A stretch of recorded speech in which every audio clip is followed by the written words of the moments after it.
Hello guys, ఇక్కడ చూపి చిత్తూరులో ఇది పావుబాజీ తెచ్చుకున్నాము అనమాట. తిందామనిపించి గైస్, ఇదైతే అసలు మనిషి అనేవాడు దీన్ని పావుబాజీ అండు. అసలు టేస్ట్లెస్గా ఉంది. ఒకసారి తిన్నాను.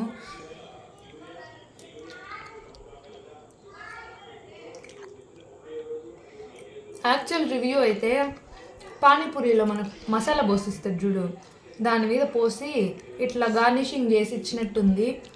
అసలు ఏమీ బాగాలేదు గైస్. పావుబాజీ అయితే చిత్తూరులో ట్రై చేయొద్దండి. ఒకవేళ మీకు ఎక్కడైనా సూపర్గా ఉంటుంది పావుబాజీ చిత్తూరులో అనే ప్లేస్ తెలిస్తే తప్పకుండా కామెంట్ చేయండి. నేను వెళ్ళి టేస్ట్ చేసి నేను వీడియో అప్లోడ్ చేసుకుంటాను. మీరు ఎవరన్నా పావుబాజీ లవర్స్ ఉంటే కామెంట్ చేయండి. నేనైతే జంక్ ఫుడ్స్ బాగా తింటాను. ఇంట్లోనే చేసుకుంటే ఇంకా చాలా బాగుంటుంది. దీంట్లో అయితే బటర్ ఏది వేసినట్టయితే తెలియట్లేదు, స్పైస్ అసలు తెలియట్లేదు, నార్మల్గా ఉంది.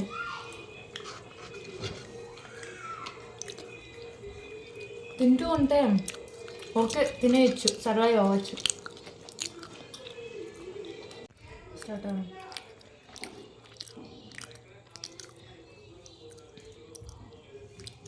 యాక్చువల్లీ తినకపోయినా, బాగున్నా బాగాలేకపోయినా మనీ పే చేసినాం కాబట్టి ఎట్లున్నా తినేయాల్సిందే.